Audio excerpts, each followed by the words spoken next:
Good evening and welcome to I'm Listening, Stay Connected. I'm Listening is a 24/7, 365 initiative that works to destigmatize mental health, and that's why we're here. We want to get everyone comfortable and familiar talking about, sharing, and hearing about mental health. If you want to join the conversation, you can always do so by tweeting your questions with the hashtag I'm Listening or by sending them to the DMs on our Loveline IG page. Got a great show planned for you. We have Shira Leigh, vocalist, and also Dr. Will Bulsiewicz, who'll be talking about his new book as well as the intersections of mental health and gut health. Now, I wanted to open the show by talking about meaning and purpose. A lot of individuals, both out in the world, but also in my clinical practice, are talking about the frustration and the disappointment and the heaviness of what we're going through right now. Now, we know in terms of mental health, one of the powerful ways that we get through difficult times is by finding some meaning. And that's what I'm asking everyone to do right now. It's difficult, and we're also finding some moments of joy and laughter. But if we can find deeper meaning, that's how we turn suffering into some purpose. And that's what we have to do right now. Now, again, as always, I want everyone to be where they are and feel what they feel. And I want us to center and prioritize rest and healing.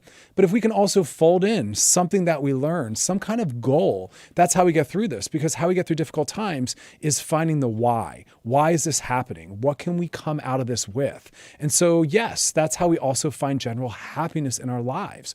So right now it's a microcosm of our larger, more macro lives, but both require us to find some purpose in this time. So I'm doing that for myself as well. What do I want to look back and come out of this having learned or gained? And again, for some of us, that might just be slowing down and learning how to set boundaries and prioritize rest and care. And for others, the purpose or the meaning out of this difficult suffering time is going to be something larger than that. And so as always, physical health is great, but mental health is maybe what we're going to center right now. And so maybe this time's going to be for you learning how to slow down, find other priorities, maybe recenter socialization, loved ones, old relationships. I'm working on some projects, but again, for me, rest and care is so huge. So self-care is going to be the meaning and value and purpose that I'm going to bring out of this, because my life tends to be a little too fast, a little too focused on productivity. But again, it's meaning and purpose that is what's going to make this suffering kind of decrease itself. So try to do some of that. Now we're going to go to Shira Leigh, vocalist and founder of Gritty in Pink. I love that, an 80s throwback. Shira, welcome back. How are you? Good to see you again. Hey, Chris. Good to see you. Thanks so much for having me. Yeah, it's been a minute, but tough times right now. Mental health is kind of what we're centering right now. So how right now is your mental health? Well, it's definitely been hard. I live alone, so quarantine has been difficult for me. I actually had a flood in my house 2 days after Christmas, and I haven't had a kitchen this whole quarantine. So you can imagine. No, I can't. It's me with my microwave on my washer dryer. But light at the end of the tunnel. I have had the renovations going on. They come in with their mask, and I was super paranoid about having workers come in and out, but I finally have a kitchen, so I'm very happy about that. And honestly, the whole project kept me busy. I find that it's good to stay distracted right now and stay busy. So I was able to kind of put some creative energy towards that, which is nice. But I definitely have felt a lot of anxiety over this whole, 2-month, I don't even know what to call it, crisis. I mean, it's just, it's crazy. I love your show. I love, it makes me feel less alone to see and hear everyone talking about it. We're all going through this together, which is nice. And I have been able to parlay it into something productive, as you were just talking about. So before the crisis hit, I started an event called Gritty in Pink for female artists. And you might know through my band Shira Girl, I had the stage on Warped Tour. I've always been all about promoting female artists. And we created this community. We did 3 events in January, February, March. We had over 40 female musicians come out and do an all-girl jam. And, then right after the March event, March 3rd, and then this hit. So instead of doing, obviously we can't do our events, we've been doing online live streams every week, which has really helped our community and helped me. to stay productive. Well, let me jump in because there's so much in that. And before we get into the Gritty and Pink, which I think is so stunning and needed, I want to first just give you the Silver Lining Award that I just created, because the fact that you were able to get through this with a smile with no kitchen, like that is still sitting with me, because food is what a lot of us are using to get through this. So amazing that you're still smiling. But, you know, you have an interesting legacy of really always trying to raise and hold space for female musicians. That is stunning. It's important work. Where did that drive come from initially for you? Because no one else has done that in the way you've done that. Thank you so much. Well, I started on the Warped Tour, and I just noticed at the time there were no female musicians, and I didn't understand. I approached the founder of the Warped Tour, Kevin Lyman, and we talked about it, and he said, you know what, I've had a hard time getting women on this tour. I said, how about we start a stage for female artists? And he said, great idea.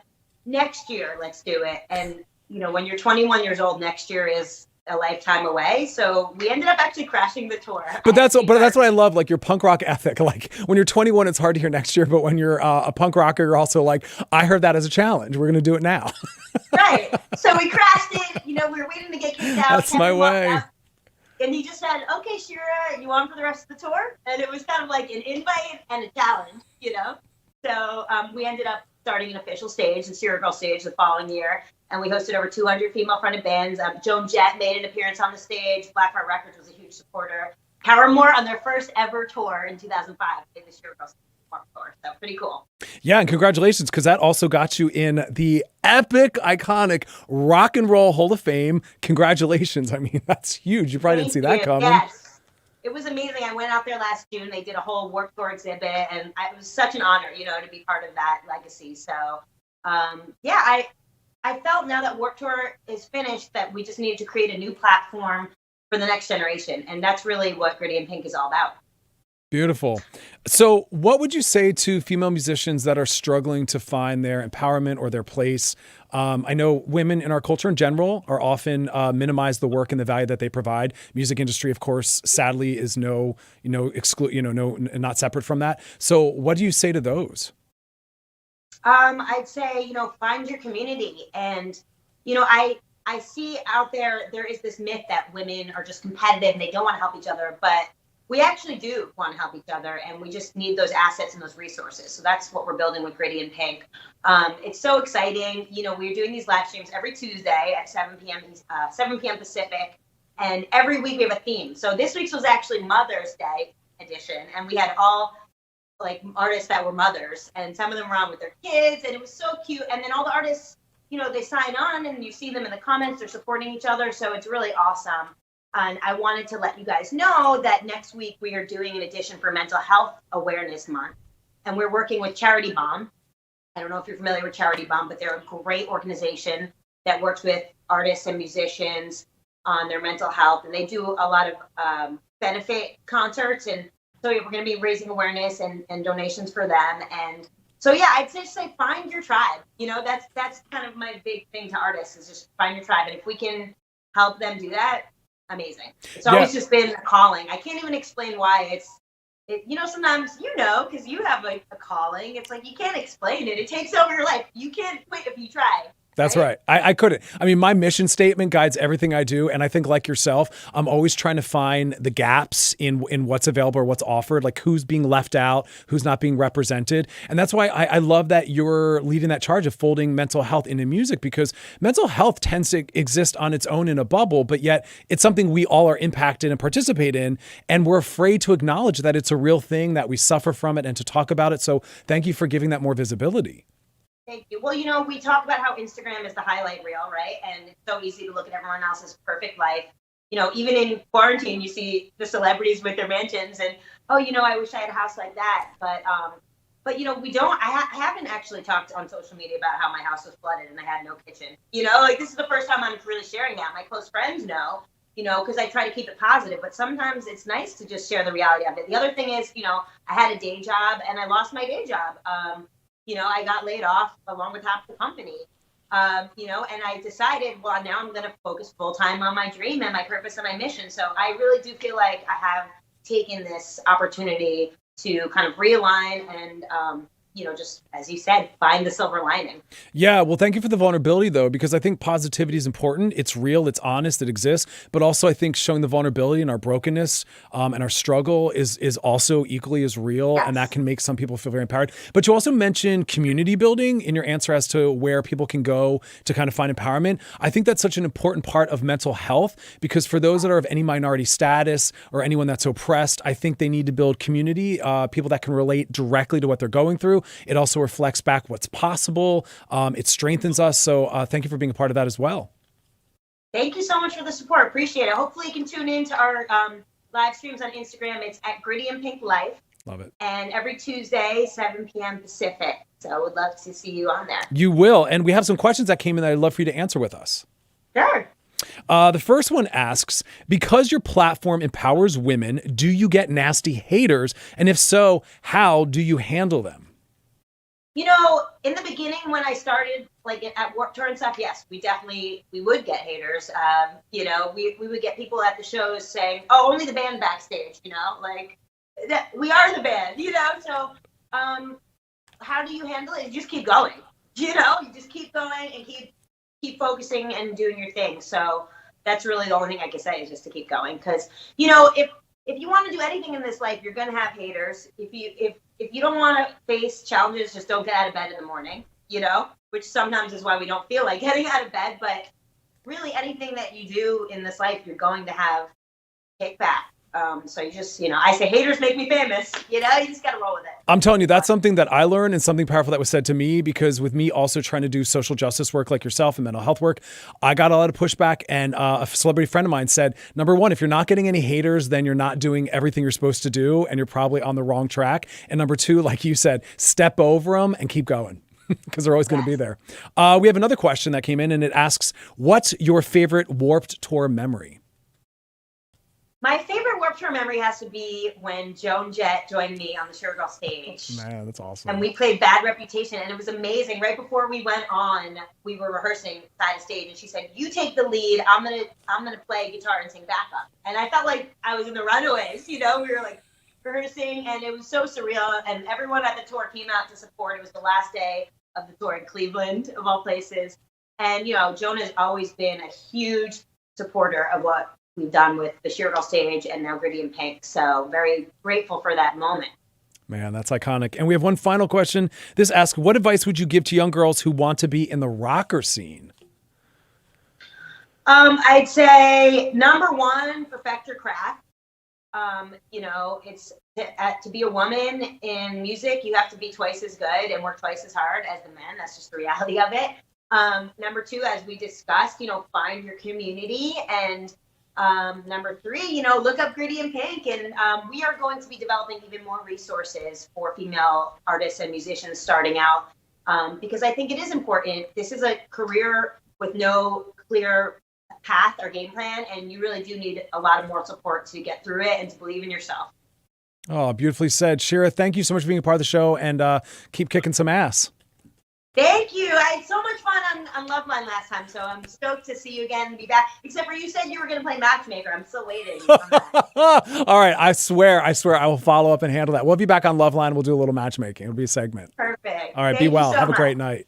Have a good one. Stay safe. So beautifully said. Community is such an important part of mental health. We have to find people that are doing what we're doing, have gone through what we've gone through. It's a really powerful way to motivate us, to show us what's possible, and also remind us that we don't have to be in competition. Cooperation, I think, is actually what really pushes us forward and helps us get to where we want to be. So find mentors, find community, and help others out. None of us have gotten where we've been without the help of others, and there's nothing wrong with reaching out and asking for help. So I want to talk a minute about something that we're all experiencing, Corona strain.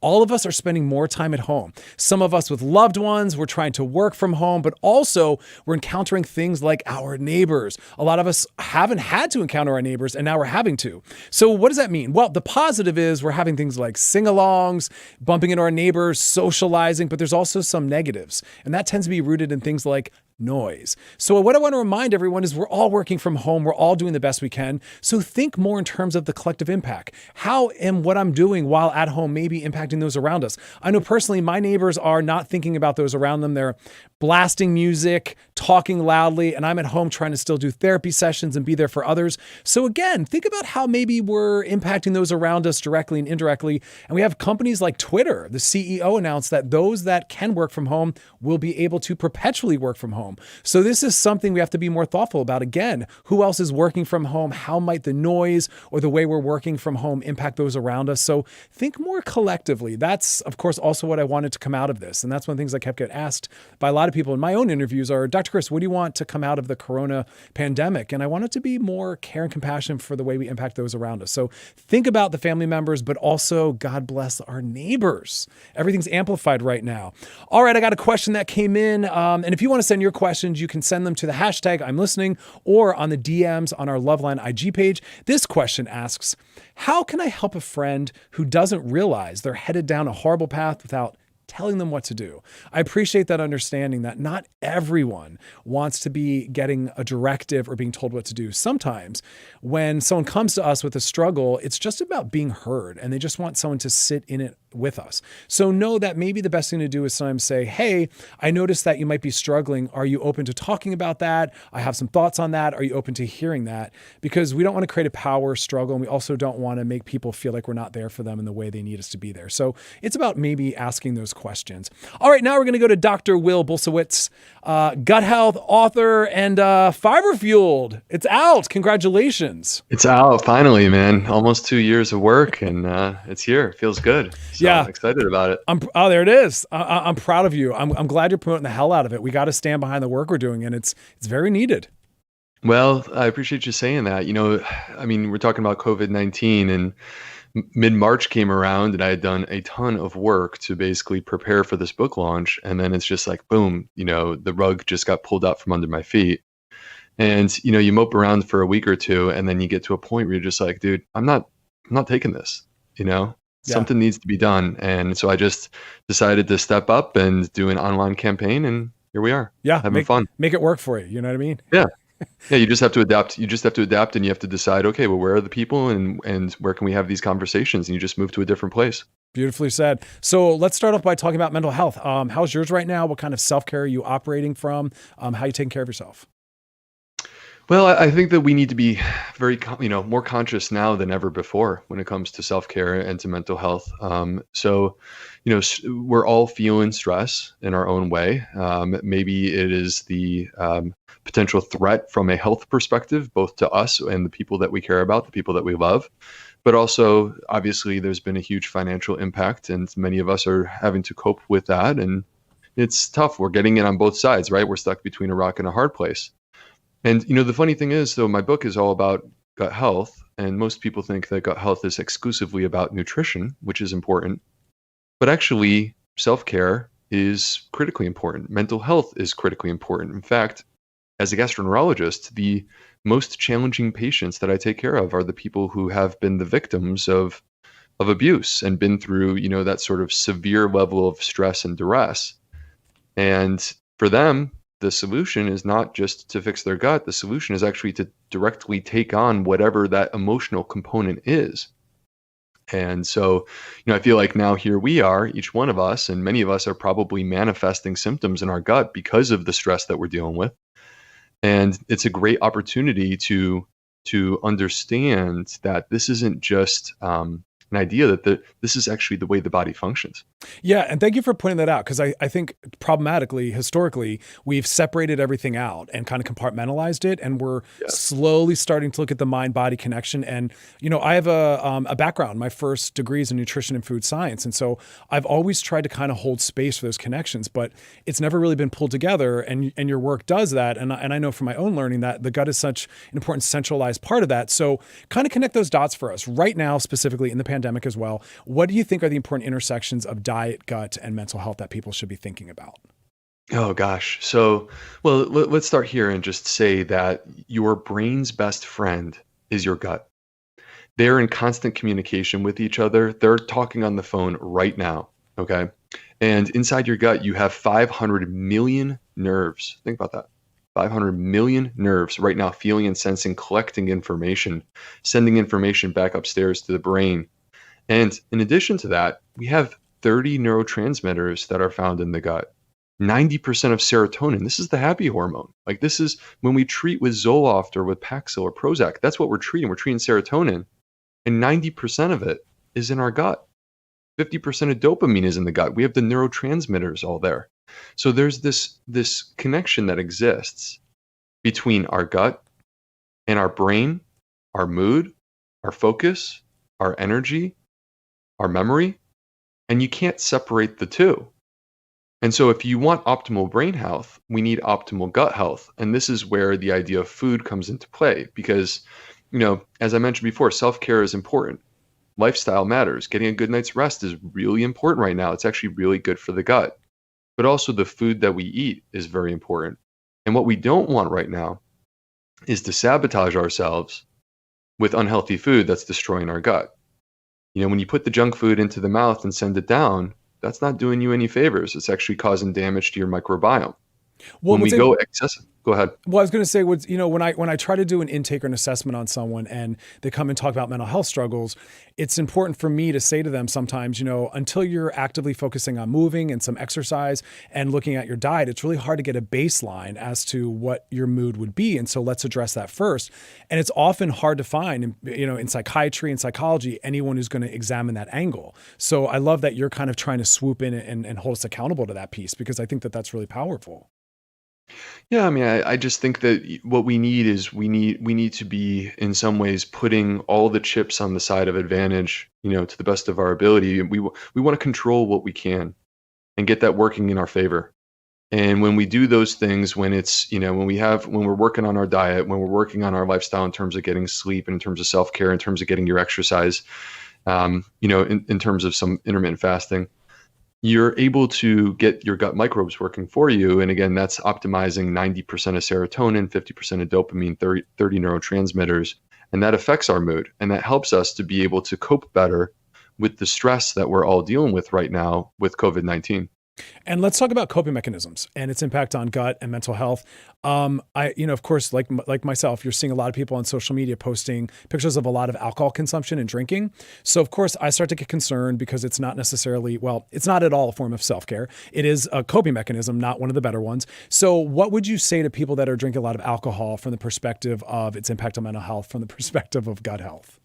Well, I think that the connection between alcohol consumption and mental health is very clear. There's no evidence to suggest that alcohol is improving your mood. You may feel a short-term lift or, energized, but it's not good in the long term. And one of the ways that this happens is what it's doing to the gut microbiome. When we look at people who have alcoholic cirrhosis, or we look at people who have alcoholic hepatitis, the reason why they develop these conditions, we tend to think, the alcohol is directly affecting the liver. But actually, there is a connection through the gut microbiome first before it starts to affect the liver. And so alcohol, if it's destroying your gut, it's also affecting your brain. You just can't separate those two things. And that's where it becomes very important that we just can't be, at a time like this, we don't want to be sabotaging ourselves by consuming an excessive amount of alcohol. Instead, what we need to do is do the opposite, which is optimize our body, optimize our microbiome, make it stronger, and that makes us more resilient and in a better mood. Beautifully said. And quickly, let's just talk about plant-based diet. I've talked about this endlessly. I've been on a plant-based diet and vegan for about 17 years total. Talk to us about the importance of that at a time like this, tying that all together for us. Sure. So, well, we have evidence that diet can certainly make an effect on mood. There's no question about that. And the way that it works specifically with mood and the gut is that your gut microbes thrive on fiber. This is their preferred food. Okay. And fiber is found in plants. All plants contain fiber. Every plant contains fiber, and it's the exclusive source. If you want fiber, you have to consume plants. Every single unique type of plant feeds unique types of microbes. And that's a powerful, powerful thing, because when you eat a wide variety of plants, you can support a very broad, diverse microbiome. And that is what scientists define as a healthy microbiome. When you have a healthy microbiome, it is producing things like short chain fatty acids like butyrate, acetate, propionate. These short chain fatty acids, they actually enter into the bloodstream, spread throughout the entire body. They have effects throughout the entire body. But one of the things that they do is they actually go and cross the blood-brain barrier and have mood-enhancing effects in the brain. And so these things, short-chain fatty acids, that many scientists would point to as being great for your gut, they're just as good for brain health as they are for gut health. And in your book, Fiber Fueled, for those that want to kind of go deeper and learn more about what you just said, that book is going to cover that. And also your work is one of the things that reminded me that I have to focus on a little more diversity, because it's easy for us to fall into patterns and habits and eat the same things over and over and not necessarily kind of, expand outside of that. So thank you for that piece. Yeah, I mean, I feel like Dr. Chris, no matter what dietary pattern you come from, whether you are vegan, plant-based, paleo, keto, agnostic, whatever, there is value in knowledge that allows you to enhance your health. And I feel like the concepts that are in this book, no matter where you're coming from, you can apply these techniques and this knowledge to enhance your gut health and make it stronger. And right now, gut health is more important than it's ever been. Like I'm doubling and tripling down on the ideas of my own book because I want to protect myself, because I think it's very important during the era of COVID-19. Okay. And also I want to just talk from a mental health perspective about just the way that you kind of run your social media. I think mental health is very much rooted in authenticity and honesty. And so I wanted to just point that out, that you're one of those people that's pretty humanized on your social media. And I think that that's great, because a lot of us think that in order to be taken as a doctor or a professional or a mother or whatever the role is, that we have to like conform. And I appreciate that you will use the wording you want to use. You'll use some expletives. You'll talk about pooping, like whatever it is, like you're so honest and authentic. So I just wanted to point out that that's really powerful and meaningful as well. Oh man, that's amazing. I appreciate you saying that. I mean, I think that the reality to me is that authenticity is very important in everything that we do, whether it's social media, whether it's at home, whether it's on the job. I feel like that's one of the things that I've discovered as I've aged is you get to a certain point where you stop worrying about what the other people are saying, and you start just saying, look, I'm going to be myself. And, the beautiful thing is every person who's listening to your radio program right now, there is something unique and special about every single one of us. We all are bringing a positive light into this world. And we just need to accept that that's who we are and just put it out there and enjoy it. Yeah, 100%. And that's kind of like what I want the purpose of the show to be, is for people to just start to feel secure and confident in who they are and whatever that looks like for them. All right. We had some questions that came in that I'd love for you to answer with us. Okay, cool. This first one asks, is it true that inflammation in the digestive system can affect mental health and cause things like anxiety and depression? And if so, how does that happen? Yeah, well, that is completely true. So let's take a moment and zoom in on the gut. And what you would see if you're looking on a microscopic level is that inside the large intestine, the colon, there is this single layer of cells that we call the epithelial layer. And when you damage this layer of cells, when you damage the bacteria, which are the microbiome, what you cause increased intestinal permeability. Some people call this leaky gut. What ends up happening is that toxins from the colon start leaking into the bloodstream. They're not supposed to be there, but because our colon is no longer doing its job the way that it's supposed to, these toxins get into the blood. They spread throughout the entire body. We call these bacterial endotoxin. If I were to translate what bacterial endotoxin is in one word, it's inflammation. Okay. And this bacterial endotoxin is associated with mood disorders, depression, anxiety. It can even affect the brain, give you brain fog, things of that variety. Okay. Wow. Bam. I'm telling you, all these people are going to get the book because there's so much to jump into and everything you just said as well. Thank you for specifying that there, like inflammation. We have another question. This one asked, does stress and difficult environments, like right now being in lockdown, affect IBD negatively? I feel mine's acting up and I'm curious if it's because I'm stressed. There is no question. There is no question that, there are different ways that we can manifest our stress. Some people will manifest them with a migraine headache, but the number one place is in our gut. And we know that CRF released from the brain can actually change the balance of microbes in your gut. Inflammatory bowel disease is a disease that's based on the balance of microbes within your gut. So if stress can alter the balance of the microbes, then 100% there's no question that this can predispose to a flare of inflammatory bowel, Crohn's disease, or ulcerative colitis. And just bringing it back to like mental health, one of the things I'm trying to train all my patients in and everyone I talk to is just going back to your body, because it's such an honest communicator of where you are, what you need to attend to, and what's going on, even before we go into our mind and kind of label it with some kind of mental health label or term. So I'm always saying, like, go back to your body, go back to your body. Your body's always communicating something to you. Trust that, honor that. Yeah, no, I think that's completely true. And I think that's where having an intuitive approach and being, paying attention to the feedback that your body is giving you. It's amazing how often your body is right, and it's just trying to send a message to you. 100%. Dr. Will Bulsiewicz, author of Fiber Fueled, congratulations again, and thank you for being a part of the show. Thank you, my friend. It's great to come on, and I appreciate it. Of course, have a beautiful night. You too. As always, the body will not lie to you. It's where we store a lot of our trauma, a lot of our emotions. It's also just a beautiful compass to sometimes let us know what the issue is, what we need to work on, where we need to go, what we need to do. So when you're struggling, you're feeling something, pause, stop, and check in with your body. I use it all the time to help me make decisions about something I want to take on or maybe pass on.